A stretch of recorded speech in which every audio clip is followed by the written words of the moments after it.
सत श्री अकाल NB news देख रहे सारे दर्शकों का स्वागत। मैं तुहाडे नाल गुरप्रीत सिंह ਚੱਠਾ ਤੇ ਅੱਜ ਅਸੀਂ ਗੱਲ करांगे किसानी अंदोलन की। सो किसानी अंदोलन अज 46वें दिन दे विच प्रवेश कर चुका है, पर 1.5 महीना बीत जाने तो बाद भी इस मसले का कोई हल हुंदा नज़र नहीं आ रहा। उत्थे ही 8वें दौर की गलबात भी बेसिੱਟਾ निकली ਅਤੇ हुण केंद्र की किसानों के नाल अगली मीटिंग 15 जनवरी को तय हुई है। सो इस अंदोलन को देखते हुए दिल्ली ट्रैफिक पुलिस के वलों गाजीपुर ਅਤੇ जिला सरहद के रास्ते ते दिल्ली दे विच एंट्री ते रोक लगा दी गई है। नाल ही दस दईए कि किसानी अंदोलन का मामला हुण सुप्रीम कोर्ट दे विच भी पहुंच चुकिया ते 11 जनवरी नूं जानी कि कल नूं देश की सर्वोच्च अदालत दे विच किसानी अंदोलन बारे कई पटीशनां ते इकट्ठियां ही सुनवाई होनी है। उत्थे इस तो बाद किसान अपनियां अगलियां रणनीतियां ने जिहड़ियां वो तैयार करनगे। सो किसान 11 जनवरी नूं अगली बैठक करनगे। उत्थे ही किसान आगूआं दा कहना है कि उन्हां नूं केंद्र नाल अगली मीटिंग दे विच भी कोई सिੱਟਾ निकलण दी उम्मीद नहीं है। नाल ही दस दईए कि 8 जनवरी नूं होई मीटिंग दे विच किसानां ने नवां नारा लगाया सीगे, जितांगे जां मरांगे।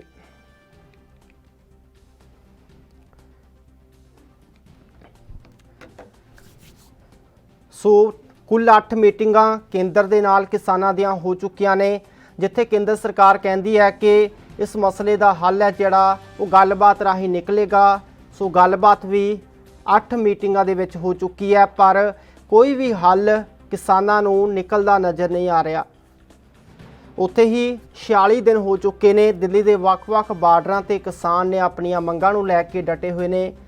सो ठंड का मौसम है, मीह का मौसम है, उस दे विच भी किसानां दे हौसले बुलंद ने ते उन्हां दा दावा है कि किसी प्रकार की दिक्कत किसानां नूं नहीं आ रही। ते हुण कल नूं मानयोग सुप्रीम कोर्ट सर्वोच्च अदालत देश की उस दे विच किसानी अंदोलन नूं लैके जिन्नियां भी पटीशनां पाईयां होईयां ने, वो पटीशनां दे उत्ते इकट्ठियां सुनवाई होनी है। उस तो बाद किसान मीटिंग करनगे ਅਤੇ अगली रणनीति है जिहड़ी अपने अंदोलन नूं लैके वो लिखणगे।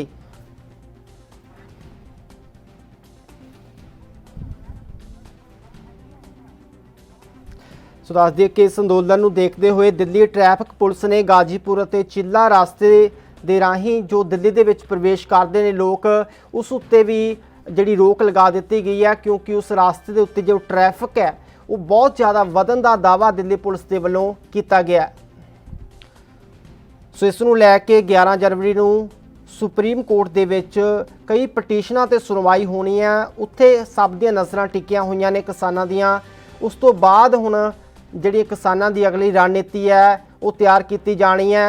सो इस तो इलावा किसान ने जिहड़े कई ऐलान कर चुके ने।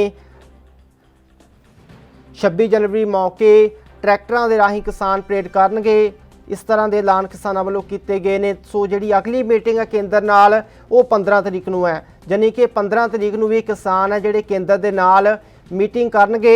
सो किसानों का यह भी कहना है कि उन्होंने 15 जनवरी की मीटिंग दे विच भी कोई हल निकलण की उम्मीद नहीं है। जिस तरह के पहलियां मीटिंगां दे विच उन्हां दी कोई सुनवाई नहीं हुई, कोई हल नहीं निकलिया।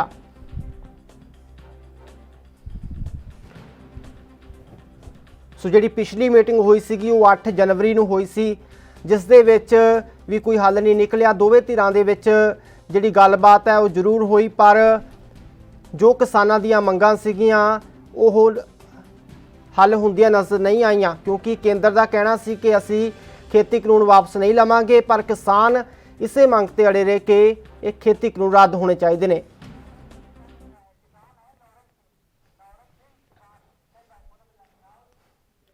इस दे नाल ही साडे नाल निरंक सिंह किसान जुड़ चुके ने।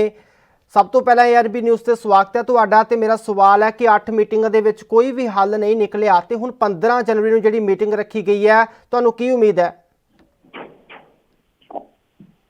देखो जी, गल यह है जदों तुहाडी नीत अते नीयत साफ नहीं होगी उन्ना चिर जिन्नियां मर्जी मीटिंगां रख लो। जदों तुहाडी नीत अते नीयत साफ हो जाए, जिसने मसला हल करना है, मेरा कहने तो भाव केंद्र सरकार की जदों नीत अते नीयत साफ होगी तो जरूर इहदा मसले का हल निकलूगा। जिस तरह हुण 11 जनवरी नूं मानयोग सुप्रीम कोर्ट दे विच भी फैसला होना है, जिन्नियां भी पटीशनां पाईयां होईयां ने इस अंदोलन नूं लैके, ते तुहानूं सुप्रीम कोर्ट तो की उम्मीद है? ਅਸੀਂ सुप्रीम कोर्ट का सत्कार करते हैं, पर सुप्रीम कोर्ट है जिहड़ी सब तो साडी सर्वोच्च अदालत है, उन्होंने जो ग्राउंड लैवल ते अपने जिस तरह के ਲੀਗਲ ਐਡਵਾਈਜ਼ਰ ਭੇਜ ਕੇ ਜਾਂ ਐਲਓ ਆਪਾਂ ਨਿਯੁਕਤ ਕਰਦੇ ਆ, ਉਹ ਦੇਖ ਕੇ ਇਹਨੂੰ ਗਰਾਊਂਡ ਲੈਵਲ ਤੇ ਦੇਖ ਕੇ ਕਿ ਬਲਕਿ ਇਹ ਇੱਕ ਕਿਸਾਨਾਂ ਦੀ ਸਮੱਸਿਆ ਹੈ, ਉਹ ਦੇਖ ਕੇ ਫੈਸਲਾ ਕਰਨਾ ਚਾਹੀਦਾ ਹੈ। ਨਿਰੰਗ ਜੀ, ਇੱਕ ਤੁਹਾਡੇ ਤੋਂ ਹੋਰ ਸਵਾਲ ਪੁੱਛਣਾ ਚਾਹੁੰਦੇ ਆ। ਕਈ ਜਿਹੜੇ ਤਿਉਹਾਰ ਨੇ ਉਹ ਕਿਸਾਨਾਂ ਦੇ ਨੇ, ਉਹ ਅੰਦੋਲਨ ਦੇ ਵਿੱਚ ਸੜਕਾਂ ਦੇ ਉੱਤੇ ਹੀ ਨਿਕਲ ਗਏ ਨੇ ਤੇ ਹੁਣ ਲੋਹੜੀ ਦਾ ਤਿਉਹਾਰ ਆ ਰਿਹਾ ਹੈ। ਇਸ ਮੌਕੇ ਕਿਸ ਤਰ੍ਹਾਂ ਤੁਸੀਂ ਮਨਾਓਗੇ ਲੋਹੜੀ ਦਾ ਤਿਉਹਾਰ? ਦੇਖੋ ਜੀ, ਗੱਲ ਇਹ ਆ, ਤਿਉਹਾਰ ਹੋਵੇ ਚਾਹੇ ਸਾਡਾ ਕੋਈ ਖੁਸ਼ੀ ਦਾ ਮੌਕਾ ਹੋਵੇ, ਉਦੋਂ ਹੀ ਖੁਸ਼ੀ ਅਸੀਂ ਸਾਂਝੀ ਕਰਕੇ ਲੋਕਾਂ ਤੱਕ ਵੰਡ ਸਕਦੇ ਹਾਂ ਜੇਕਰ ਅਸੀਂ ਖੁਸ਼ ਹੋਈਏ। ਜਿੱਥੋਂ ਤੱਕ ਹੁਣ ਲੋਹੜੀ ਦਾ ਤਿਉਹਾਰ ਹੈ, ਬਹੁਤ ਵੱਡਾ ਤਿਉਹਾਰ ਹੈ, ਭਾਰਤ ਦੇ ਵਿੱਚ ਮੰਨਿਆ ਤਿਉਹਾਰ ਹੈ। ਪਰ ਹੁਣ ਸਾਡਾ ਦਿਲ ਇੰਨਾ ਦੁਖੀ ਹੈ ਵੀ ਸਾਡੇ ਦਿਲੋਂ ਆਵਾਜ਼ ਨਿਕਲ ਰਹੀ ਹੈ ਵੀ ਹਰ ਇੱਕ ਸਾਡਾ, ਚਾਹੇ ਛੋਟਾ, ਮਾਂ, ਭੈਣ, ਬਜ਼ੁਰਗ ਦਿੱਲੀ ਬਾਰਡਰਾਂ ਤੇ ਇੰਨੀ ਠੰਡ ਦੇ ਵਿੱਚ ਬੈਠਾ ਹੈ, ਅਸੀਂ ਕਿਸ ਖੁਸ਼ੀ ਦੇ ਨਾਲ ਇਹ ਲੋਹੜੀ ਦਾ ਤਿਉਹਾਰ ਮਨਾਈਏ। ਅਸੀਂ ਇਹ ਜਿਹੜਾ ਤਿਉਹਾਰ ਹੈ, ਇਹ ਜਿਹੜੇ ਤਿੰਨੇ ਕਾਲੇ ਕਾਨੂੰਨਾਂ ਦੀਆਂ ਕਾਪੀਆਂ ਨੇ, ਉਹਨੂੰ ਸਾੜ ਕੇ ਜ਼ਰੂਰ ਮਨਾਵਾਂਗੇ। ਨਿਰੰਗ ਜੀ, ਇਹ ਮਸਲਾ ਜਿਹੜਾ ਕੇਂਦਰ ਸਰਕਾਰ ਹੱਲ ਨਹੀਂ ਕਰਨਾ ਚਾਹੁੰਦੀ ਜਾਂ ਕਿ ਇਹਦਾ ਹੱਲ ਕੋਈ ਨਿਕਲ ਨਹੀਂ ਰਿਹਾ? ਦੇਖੋ ਜੀ, ਗੱਲ ਇਸ ਤਰ੍ਹਾਂ ਵੀ ਅਸੀਂ ਸਾਰੇ ਭਾਰਤ ਦੇ ਵਸਨੀਕ ਹੈ। ਭਾਰਤ ਦੇ ਵਿੱਚ ਜਿਹੜੀ ਕੇਂਦਰ ਸਰਕਾਰ ਹੈ, ਲੋਕਾਂ ਦੀ ਚੁਣੀ ਹੋਈ ਸਰਕਾਰ ਹੈ, ਲੋਕਾਂ ਦੇ ਲਈ ਹੈ, ਲੋਕਾਂ ਦੇ ਫਾਇਦੇ ਵਾਸਤੇ ਹੈ। ਉਹਨੂੰ ਖੁਦ ਲੋਕਾਂ ਵਾਸਤੇ ਇਹਦਾ ਕੋਈ ਨਾ ਕੋਈ ਮਸਲਾ ਹੱਲ ਕਰਨਾ ਚਾਹੀਦਾ ਹੈ, ਤਾਂ ਕਿ ਜਿਹੜਾ ਇਹ ਕਿਸਾਨ ਅੰਦੋਲਨ ਹੈ ਉਹਨੂੰ ਜਲਦੀ ਤੋਂ ਜਲਦੀ ਖਤਮ ਕੀਤਾ ਜਾਵੇ। ਜਿੰਨੀਆਂ 70 ਮੌਤਾਂ ਹੋ ਚੁੱਕੀਆਂ ਨੇ, ਉਹਨਾਂ ਦਾ ਮੁੱਲ ਮੋੜਿਆ ਜਾ ਸਕੇ, ਹੋਰ ਇਹੋ ਜਿਹੀ ਕੋਈ ਮੌਤ ਨਾ ਹੋਵੇ। ਮੈਂ ਇਹੀ ਗੁਜ਼ਾਰਿਸ਼ ਕੇਂਦਰ ਸਰਕਾਰ ਨੂੰ ਤੁਹਾਡੇ ਮਾਧਿਅਮ ਰਾਹੀਂ ਕਰਨਾ ਚਾਹੁੰਦਾ। ਤੇ ਜਿਹੜੀ 26 ਜਨਵਰੀ ਨੂੰ ਗਣਤੰਤਰ ਦਿਵਸ ਮੌਕੇ ਟਰੈਕਟਰਾਂ ਦੇ ਰਾਹੀਂ ਜੋ ਪਰੇਡ ਕੀਤੀ ਜਾਣੀ ਆ ਕਿਸਾਨਾਂ ਦੇ ਵੱਲੋਂ, ਇਹਦੇ ਬਾਰੇ ਕੀ ਕਹਿਣਾ ਚਾਹੋਗੇ? ਇਸ ਤੋਂ ਇਲਾਵਾ ਹੋਰ ਕਿਹੜੀਆਂ ਰਣਨੀਤੀਆਂ ਨੇ ਜਿਹੜੀਆਂ ਉਹ ਬਣਾਈਆਂ ਗਈਆਂ ਨੇ? ਜਿਹੜਾ 26 ਜਨਵਰੀ ਦਾ ਜਿੱਥੇ ਤੱਕ ਸੰਵਿਧਾਨ ਸਾਡਾ ਲਾਗੂ ਹੋਇਆ ਸੀ, ਡਾਕਟਰ ਭੀਮ ਰਾਓ ਅੰਬੇਦਕਰ ਨੇ ਪੂਰੇ 2 ਸਾਲ 11 ਮਹੀਨੇ 18 ਦਿਨ ਦੇ ਵਿੱਚ ਇਹ ਬਣਾਇਆ ਸੀ, ਬਹੁਤ ਹੀ ਵਧੀਆ ਸੰਵਿਧਾਨ ਬਣਾਇਆ ਸੀ। ਪਰ ਅੱਜ ਉਸ ਸੰਵਿਧਾਨ ਦੇ ਉਲਟ ਜੇਕਰ ਕੋਈ ਸਰਕਾਰ ਫੈਸਲਾ ਲੈਂਦੀ ਹੈ ਤਾਂ ਉਸ ਦੇ ਵਿਰੁੱਧ ਅਸੀਂ, ਜਿੱਥੇ ਇੱਕ ਪਾਸੇ ਟੈਂਕ ਚੱਲਣਗੇ, ਦੂਜੇ ਪਾਸੇ ਸਾਡੇ ਟਰੈਕਟਰ ਚੱਲਣਗੇ। ਅਸੀਂ ਬਿਲਕੁਲ ਸ਼ਾਂਤਮਈ ਤਰੀਕੇ ਦੇ ਨਾਲ ਇਹ ਅੰਦੋਲਨ ਹੈ, ਤੁਸੀਂ ਦੇਖਿਆ ਵੀ ਕਿਸੇ ਕਿਸਮ ਦੀ 0% ਵੀ ਕਿਤੇ ਟੋਲਰੈਂਸ ਦੀ, ਕਿਤੇ ਇਸ ਤਰ੍ਹਾਂ ਦੀ ਕੋਈ ਵੀ ਅਸ਼ਾਂਤੀ ਨਹੀਂ ਹੈਗੀ। ਅਸੀਂ ਬਿਲਕੁਲ ਸ਼ਾਂਤਮਈ ਤਰੀਕੇ ਦੇ ਨਾਲ ਲਾਲ ਕਿਲੇ ਤੇ ਜਿਹੜੇ ਸਾਡੇ ਕਿਸਾਨ ਨੇ, ਉਹ ਇੱਕ ਪਾਸੇ ਟੈਂਕ ਜਾਣਗੇ, ਦੂਜੇ ਪਾਸੇ ਸਾਡੇ ਟਰੈਕਟਰਾਂ ਦੇ ਝੰਡੇ ਜਾਣਗੇ। ਪਹਿਲਾਂ ਵੀ ਜਿਸ ਤਰ੍ਹਾਂ ਕੇਂਦਰ ਤੇ ਪ੍ਰਭਾਵ ਬਣਿਆ ਹੋਇਆ ਇਸ ਅੰਦੋਲਨ ਦਾ, ਤਾਂ ਉਸ ਤੋਂ ਜਿਹੜਾ ਟਰੈਕਟਰ ਮਾਰਚ ਕੀਤਾ ਜਾਣਾ, ਉਸ ਦਾ ਕਿੰਨਾ ਕੁ ਪ੍ਰਭਾਵ ਅੱਗੇ ਬਣਨ ਦੀ ਉਮੀਦ ਆ ਤੁਹਾਨੂੰ? ਇਹ ਤਾਂ ਹੁਣ ਤੁਸੀਂ ਦੇਖ ਰਹੇ ਹੋ ਵੀ ਇਹ ਇੱਕ ਲੋਕ ਲਹਿਰ ਬਣ ਚੁੱਕਿਆ ਹੈ ਅੰਦੋਲਨ। ਨਾ ਸਿਰਫ ਪੰਜਾਬ ਨੇ ਇਹਦੀ ਅਗਵਾਈ ਕੀਤੀ, ਸਗੋਂ ਪੂਰੇ ਭਾਰਤ ਦੇ ਕਿਸਾਨਾਂ ਨੇ, ਸਾਰੇ ਸਟੇਟਾਂ ਨੇ ਇਹਦੇ ਪਿੱਛੇ ਲੱਗੇ ਨੇ। ਇਹਦੇ ਨਾਲ ਇਹ ਪੂਰੇ ਸੰਸਾਰ ਦੇ ਵਿੱਚ ਐਡਾ ਵੱਡਾ ਵਿਸਾਰ ਰੂਪ ਧਾਰ ਗਿਆ ਕਿ ਆਉਣ ਵਾਲੇ ਸਮੇਂ ਦੇ ਵਿੱਚ ਗਿੰਨੀ ਬੁੱਕ ਦੇ ਵਿੱਚ ਇਹ ਰਿਕਾਰਡ ਹੋ ਜਾਵੇਗਾ। ਇਹਦਾ ਜ਼ਰੂਰੀ, ਤੁਸੀਂ ਜਿਸ ਤਰ੍ਹਾਂ ਦੇਖਦੇ ਹੋ ਵੀ 26 ਜਨਵਰੀ ਨੂੰ ਬਾਹਰਲੇ ਦੇਸ਼ ਤੋਂ ਪ੍ਰਧਾਨ ਮੰਤਰੀ ਨੇ ਐਜ਼ ਏ ਚੀਫ ਗੈਸਟ ਆਉਣਾ ਸੀ, ਉਹ ਵੀ ਜਵਾਬ ਦੇ ਗਿਆ। ਇਸ ਦੇ ਨਾਲ ਤੁਸੀਂ ਆਪੇ ਅੰਦਾਜ਼ਾ ਲਾ ਲਓ ਵੀ ਸਾਡੀ ਕੇਂਦਰ ਦੀ ਸਰਕਾਰ ਤੇ ਇਹਦਾ ਕੀ ਪ੍ਰਭਾਵ ਪਿਆ। ਇੱਕ ਗੱਲ ਤੁਹਾਡੇ ਤੋਂ ਸਮਝਣੀ ਚਾਹੁੰਦੇ ਆ, ਜਿਸ ਤਰ੍ਹਾਂ ਕਿ ਭਾਜਪਾ ਆਗੂ ਕਈ ਕਹਿ ਰਹੇ ਨੇ ਕਿ ਜਿਹੜੇ ਕਿਸਾਨ ਨੇਤਾ ਨੇ ਉਹ ਕਿਸਾਨਾਂ ਨੂੰ ਗੁੰਮਰਾਹ ਕਰ ਰਹੇ ਨੇ, ਜਿੰਨੇ ਵੀ ਕਿਸਾਨ ਅੰਦੋਲਨ ਦੇ ਉੱਤੇ ਬੈਠੇ ਨੇ, ਤੁਸੀਂ ਗੁੰਮਰਾਹ ਹੋ ਰਹੇ ਉਹਨਾਂ ਦੇ ਬਿਆਨਾਂ ਤੋਂ, ਆਪਣੇ ਕਿਸਾਨ ਨੇਤਾ ਦੇ ਬਿਆਨਾਂ ਤੋਂ। ਇਹਦੇ ਬਾਰੇ ਸਪਸ਼ਟ ਕਰੋ। ਇਸ ਦੇ ਵਿੱਚ ਮੈਂ ਤੁਹਾਨੂੰ ਬਿਲਕੁਲ ਸਪਸ਼ਟ ਕਰਨ ਦੇਣਾ ਚਾਹੁੰਦਾ, ਕੋਈ ਜਿਸ ਤਰ੍ਹਾਂ ਕਿ ਪਹਿਲਾਂ ਕੋਈ ਚਾਹੇ ਰਾਜਨੀਤਿਕ ਪਾਰਟੀ ਸੀ ਜਾਂ ਕੋਈ ਯੂਨੀਅਨਾਂ ਸੀਗੀਆਂ, ਉਹ ਲੋਕਾਂ ਨੂੰ ਇਕੱਠੇ ਕਰਕੇ ਲੈ ਕੇ ਜਾਂਦੀਆਂ ਸੀਗੀਆਂ, ਪਰ ਹੁਣ ਇਹ ਇੱਕ ਲੋਕ ਲਹਿਰ ਬਣ ਗਈ। ਲੋਕ ਆਪ ਮਹਾਰੇ ਤੁਰੇ ਨੇ ਵੀ ਅਸੀਂ ਇਸ ਲੋਕ ਲਹਿਰ ਦੇ ਵਿੱਚ ਕਿੰਨਾ ਯੋਗਦਾਨ ਪਾ ਸਕਦੇ ਆ ਕਿ ਆਉਣ ਵਾਲਾ ਜਦੋਂ ਇਹ ਇਤਿਹਾਸ ਲਿਖਿਆ ਜਾਣਾ ਹੈ, ਇਹ ਬਹੁਤ ਵੱਡਾ ਅੰਦੋਲਨ ਹੈ, ਕਿਸਾਨ ਅੰਦੋਲਨ ਹੈ, ਵੀ ਇੱਕ ਇਤਿਹਾਸ ਬਣ ਗਿਆ ਵੀ ਸਾਨੂੰ ਇਹ ਨਾ ਨਮੋਸ਼ੀ ਝੱਲਣੀ ਪਵੇ ਕਿ ਅਸੀਂ ਇਸ ਕਿਸਾਨ ਅੰਦੋਲਨ ਦੇ ਵਿੱਚ ਕੀ ਯੋਗਦਾਨ ਪਾਇਆ। ਜਿਸ ਤਰ੍ਹਾਂ ਕਿ ਪਹਿਲਾਂ ਦੱਸਿਆ ਵੀ ਜਦੋਂ ਇੱਕ ਚਿੱਤੇ ਨੂੰ ਅੱਗ ਲੱਗੀ ਹੋਈ ਸੀ ਤਾਂ ਚਿੜੀ ਚੁੰਝ ਭਰ ਕੇ ਵਾਸਤੇ ਨਹੀਂ ਭਜਾ ਪਾ ਰਹੀ ਸੀ, ਆਪਣਾ ਯੋਗਦਾਨ ਪਾਉਣ ਵਾਸਤੇ ਪਾ ਰਹੀ ਸੀ। ਇਸੇ ਤਰ੍ਹਾਂ 5-5 ਰੁਪਏ ਇਕੱਠੇ ਕਰਕੇ ਪਿੰਡਾਂ ਵਿੱਚੋਂ, ਸ਼ਹਿਰ ਵਿੱਚੋਂ, ਚਾਹੇ ਕਿਸਾਨ ਹੈ, ਚਾਹੇ ਮਜ਼ਦੂਰ ਹੈ, ਚਾਹੇ ਵਪਾਰੀ ਹੈ, ਇਕੱਠੇ ਕਰਕੇ ਇਸ ਜੋ ਐਡਾ ਵੱਡਾ ਕਿਸਾਨ ਅੰਦੋਲਨ ਹੈ ਉਹਦੇ ਵਿੱਚ ਆਪਣਾ ਯੋਗਦਾਨ ਪਾ ਰਹੇ ਨੇ ਸਾਰੇ। ਧੰਨਵਾਦ ਨਿਰੰਗ ਜੀ ਸਾਡੇ ਨਾਲ ਜੁੜਨ ਦੇ ਲਈ। ਸੋ ਦੱਸ ਦਈਏ ਕਿ ਕਿਸਾਨ ਆਗੂ ਵੀ ਸਾਫ਼ ਤੌਰ ਤੇ ਕਹਿ ਰਹੇ ਨੇ ਕਿ ਜੋ ਵੀ ਗੱਲਬਾਤ ਹੈ ਉਸ ਦਾ ਤਾਂ ਕੋਈ ਸੱਟਾ ਜਿਹੜਾ ਨਿਕਲ ਕੇ ਸਾਹਮਣੇ ਨਹੀਂ ਆ ਰਿਹਾ, ਪਰ ਉਹਨਾਂ ਨੂੰ ਉਮੀਦ ਵੀ ਨਹੀਂ ਹੈ। ਪਰ ਲਗਾਤਾਰ ਜਿਹੜੇ ਕਿਸਾਨੀ ਅੰਦੋਲਨ ਨੇ ਉਹ ਵਿਸ਼ਾਲ ਹੁੰਦੇ ਜਾ ਰਹੇ ਨੇ, ਸੋ ਉਸ ਦਾ ਪ੍ਰਭਾਵ ਕਿਤੇ ਨਾ ਕਿਤੇ ਕੇਂਦਰ ਸਰਕਾਰ ਦੇ ਉੱਤੇ ਜ਼ਰੂਰ ਬਣੇਗਾ।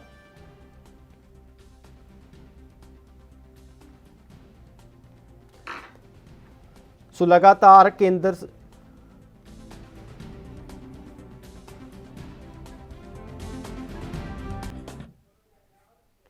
ਸੋ ਇਸ ਦੇ ਨਾਲ ਹੀ ਭਾਜਪਾ ਆਗੂ ਮਦਨ ਮੋਹਨ ਸਾਡੇ ਨਾਲ ਫੋਨ ਲਾਈਨ ਤੇ ਜੁੜ ਚੁੱਕੇ ਨੇ।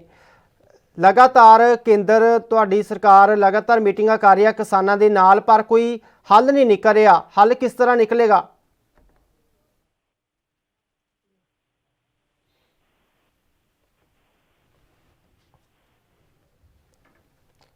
ਜੀ, ਆਵਾਜ਼ ਪਹੁੰਚ ਰਹੀ ਹੈ ਮੇਰੀ ਤੁਹਾਡੇ ਤੱਕ?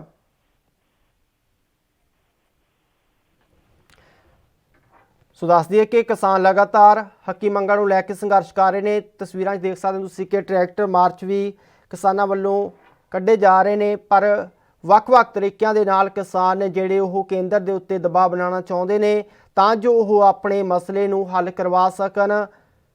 ਪਰ ਉੱਥੇ ਹੀ ਦੱਸ ਦਈਏ ਕਿ ਜਿੰਨੀਆਂ ਵੀ ਮੀਟਿੰਗਾਂ ਹੋਈਆਂ ਨੇ ਕਿਸਾਨਾਂ ਦੀਆਂ ਕੇਂਦਰ ਦੇ ਨਾਲ, ਉਸ ਦੇ ਵਿੱਚ ਕੋਈ ਸਪਸ਼ਟ ਹੱਲ ਨਹੀਂ ਨਿਕਲਿਆ। ਉੱਥੇ ਹੀ ਮੀਟਿੰਗ ਦੇ ਵਿੱਚ ਜੋ ਬਿਜਲੀ ਐਕਟ ਸੀਗਾ 2020 ਜਾਂ ਪਰਾਲੀ ਸਾੜਨ ਦਾ ਐਕਟ ਬਣਾਇਆ ਗਿਆ ਸੀਗਾ, ਉਸ ਨੂੰ ਤਾਂ ਰੱਦ ਕਰ ਦਿੱਤਾ ਹੈ ਸਰਕਾਰ ਨੇ। ਪਰ ਜੋ ਮੁੱਖ ਮੰਗਾਂ ਸੀਗੀਆਂ ਤਿੰਨੇ ਕਾਨੂੰਨਾਂ ਨੂੰ, ਖੇਤੀ ਕਾਨੂੰਨਾਂ ਨੂੰ ਰੱਦ ਕਰਨ ਦੀਆਂ, ਉਹ ਕੇਂਦਰ ਸਰਕਾਰ ਨਹੀਂ ਮੰਨ ਰਹੀ। ਇਸ ਤਰ੍ਹਾਂ ਦਾ ਕਿਸਾਨਾਂ ਦਾ ਦਾਅਵਾ ਹੈ। ਪਰ ਕੇਂਦਰ ਨਾਲ ਲਗਾਤਾਰ ਮੀਟਿੰਗਾਂ ਕਿਸਾਨ ਕਰ ਰਹੇ ਨੇ। ਕਿਸਾਨਾਂ ਦਾ ਇਹੀ ਕਹਿਣਾ ਹੈ ਕਿ ਕੇਂਦਰ ਸਰਕਾਰ ਕਿਸੇ ਵੀ ਪ੍ਰਕਾਰ ਦਾ ਇਲਜ਼ਾਮ ਉਹਨਾਂ ਤੇ ਨਾ ਲਾਵੇ ਕਿ ਕਿਸਾਨ ਮੀਟਿੰਗਾਂ ਦੇ ਵਿੱਚ ਨਹੀਂ ਆ ਰਹੇ, ਇਸ ਲਈ ਉਹ ਮੀਟਿੰਗਾਂ ਨੇ ਜਿਹੜੀਆਂ ਕਰ ਰਹੇ ਨੇ। ਉਹਨਾਂ ਨੂੰ ਪਤਾ ਹੈ ਭਾਵੇਂ ਕਿ ਮੀਟਿੰਗਾਂ ਦੇ ਵਿੱਚ ਕੋਈ ਹੱਲ ਨਿਕਲਦਾ ਨਹੀਂ, ਪਰ ਫਿਰ ਵੀ ਕਿਸਾਨ ਕਹਿੰਦੇ ਨੇ ਕਿ ਅਸੀਂ ਮੀਟਿੰਗਾਂ ਜ਼ਰੂਰ ਕਰ ਰਹੇ ਹਾਂ ਕੇਂਦਰ ਦੇ ਨਾਲ। ਸੋ ਉੱਥੇ ਹੀ ਵੱਖ-ਵੱਖ ਜਿਹੜੇ ਤਿਉਹਾਰ ਨੇ ਉਹ ਵੀ ਕਿਸਾਨਾਂ ਦੇ ਸੜਕਾਂ ਦੇ ਉੱਤੇ ਹੀ ਨਿਕਲੇ ਨੇ।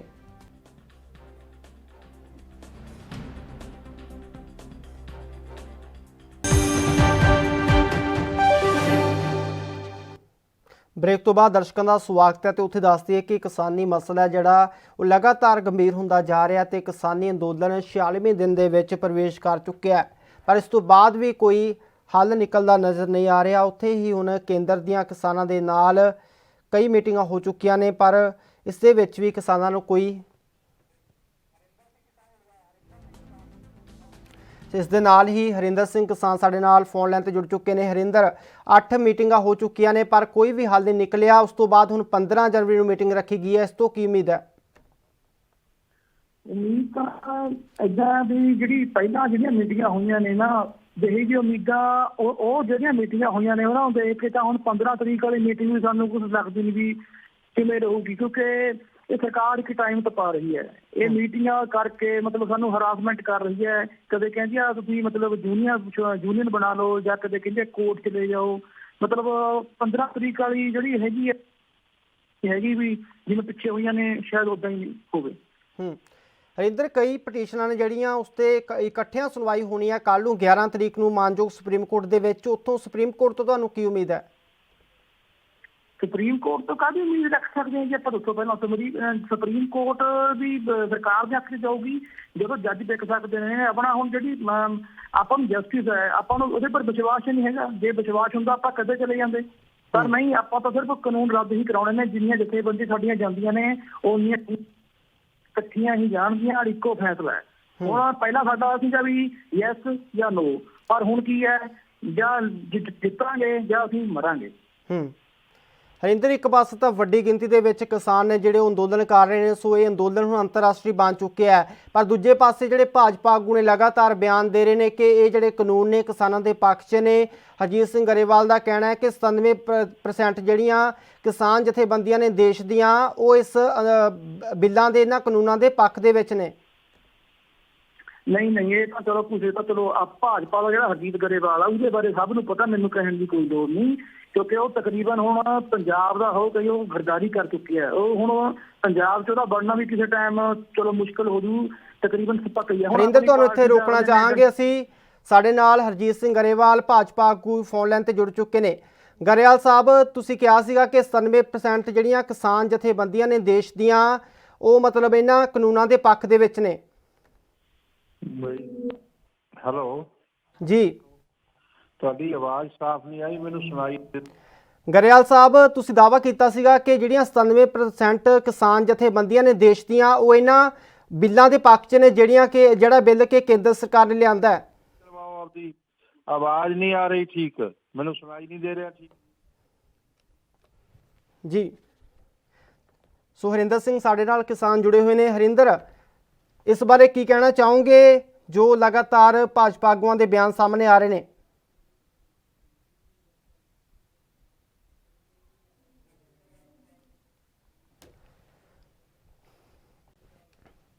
ਸੋ ਦੱਸ ਦੇ ਕਿ ਹਰਜੀਤ ਸਿੰਘ ਗਰੇਵਾਲ ਭਾਜਪਾ ਆਗੂ ਸਾਡੇ ਨਾਲ ਫੋਨ ਲਾਈਨ ਤੇ ਜੁੜੇ ਹੋਏ ਨੇ। ਗਰੇਵਾਲ ਸਾਹਿਬ, ਮੇਰੀ ਆਵਾਜ਼ ਪਹੁੰਚ ਰਹੀ ਹੈ ਤੁਹਾਡੇ ਤੱਕ? ਤੁਹਾਡੀ ਆਵਾਜ਼ ਮੈਨੂੰ ਨਹੀਂ ਠੀਕ ਸੁਣਾਈ ਦੇ ਰਹੀ, ਇਹਨੂੰ ਠੀਕ ਕਰਵਾਓ ਜੀ। ਸੋ ਦੱਸ ਦਈਏ ਕਿ ਕਿਸਾਨ ਲਗਾਤਾਰ ਆਪਣੀਆਂ ਹੱਕੀ ਮੰਗਾਂ ਨੂੰ ਲੈ ਕੇ ਸੰਘਰਸ਼ ਕਰ ਰਹੇ ਨੇ।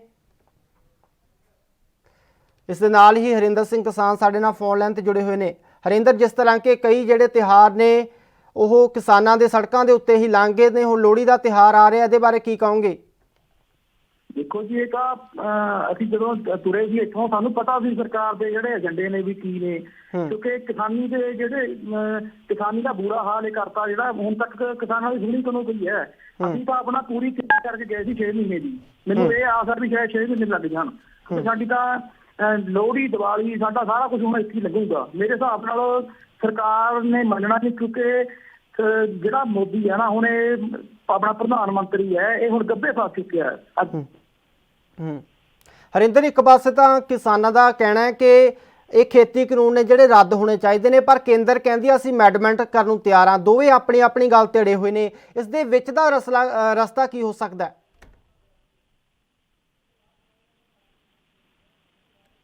ਹਰਿੰਦਰ, ਆਵਾਜ਼ ਪਹੁੰਚ ਰਹੀ ਹੈ ਮੇਰੀ?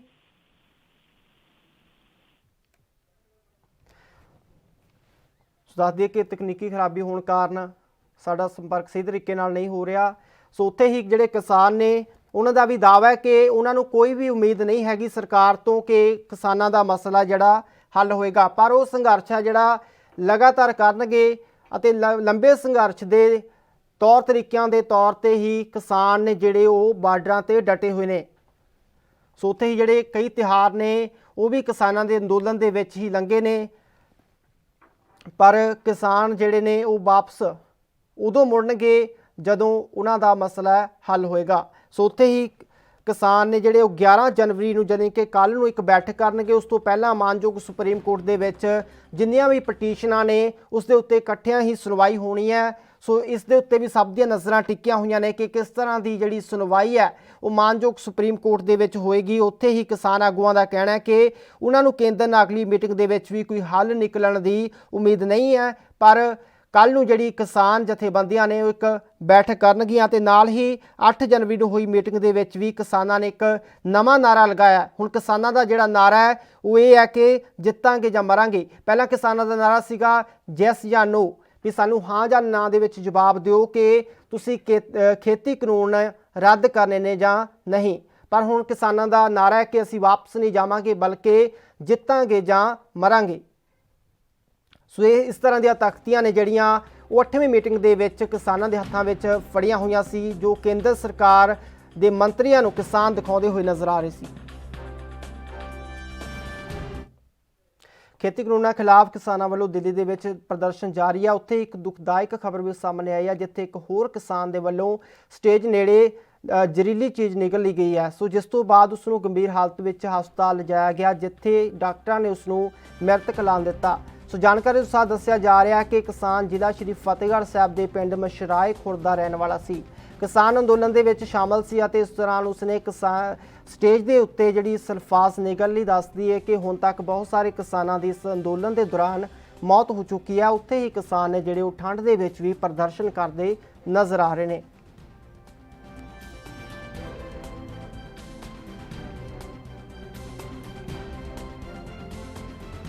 ਸੋ ਦੱਸ ਦਈਏ ਕਿ ਲਗਾਤਾਰ ਕਿਸਾਨਾਂ ਦੇ ਵੱਲੋਂ ਖੁਦਕੁਸ਼ੀਆਂ ਦਾ ਸਿਲਸਿਲਾ ਵੀ ਜਾਰੀ ਹੈ, ਕਿਉਂਕਿ ਕਿਸਾਨ ਨੇ ਜਿਹੜੇ ਉਹ ਪਹਿਲਾਂ ਹੀ ਇੱਕ ਆਰਥਿਕ ਸੰਕਟ ਦਾ ਸਾਹਮਣਾ ਕਰ ਰਹੇ ਸੀ, ਪਰ ਉਸ ਤੋਂ ਬਾਅਦ ਕਿਸਾਨਾਂ ਦਾ ਕਹਿਣਾ ਹੈ ਕਿ ਉਹਨਾਂ ਦੇ ਉੱਤੇ ਇੱਕ ਹੋਰ ਆਰਥਿਕ ਸੰਕਟ ਪਿਆ, ਜੋ ਖੇਤੀ ਕਾਨੂੰਨ ਕੇਂਦਰ ਸਰਕਾਰ ਲੈ ਕੇ ਹੈ, ਜਿਸ ਦੇ ਚੱਲਦੇ ਕਈ ਕਿਸਾਨਾਂ ਦੇ ਵੱਲੋਂ ਹੁਣ ਤੱਕ ਖੁਦਕੁਸ਼ੀਆਂ ਕਰ ਲਈਆਂ ਗਈਆਂ ਨੇ।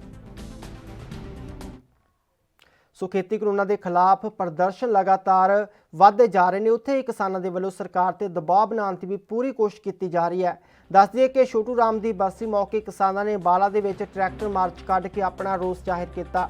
ਭਾਰੀ ਗਿਣਤੀ ਦੇ ਵਿੱਚ ਕਿਸਾਨ ਸੜਕਾਂ ਦੇ ਉੱਤੇ ਵਿਖਾਈ ਦਿੱਤੇ। ਉੱਥੇ ਹੀ ਕਿਸਾਨਾਂ ਦਾ ਕਹਿਣਾ ਹੈ ਕਿ ਇਹ ਤਾਂ ਅਜੇ ਟ੍ਰੇਲਰ ਹੈ ਤੇ ਤਸਵੀਰਾਂ ਤਾਂ 26 ਜਨਵਰੀ ਨੂੰ ਵੇਖਣ ਨੂੰ ਮਿਲਣਗੀਆਂ।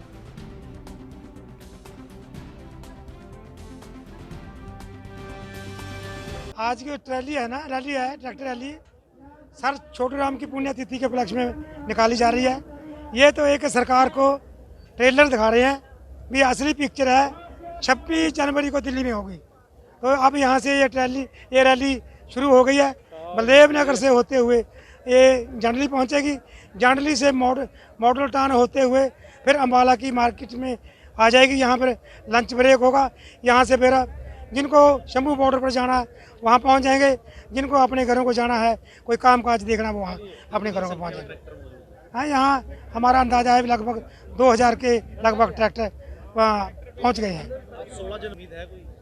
देखो अब तो उम्मीद तो कभी छोड़नी चाहिए, हैं, hope for the best, prepare for the worst. अब तो इसी फार्मूले पर चल रहे हैं। अगर ये सरकार मानती है तो ठीक है, नहीं तो फिर आर पार की लड़ाई है। तो लोग तो सिर पर कफन बांध कर चले गए हैं भाई, या जीत कर आएंगे या फिर मर कर आएंगे, वरना खाली हाथ नहीं आएंगे। 26 जनवरी की बिल्कुल। इस बुलेटिन 'ਚ ਫਿਲਹਾਲ ਇਹਨਾਂ ਹੀ ਲਗਾਤਾਰ ਜੁੜੇ ਰਹੋ NB ਨਿਊਜ਼ ਦੇ ਨਾਲ। ਧੰਨਵਾਦ।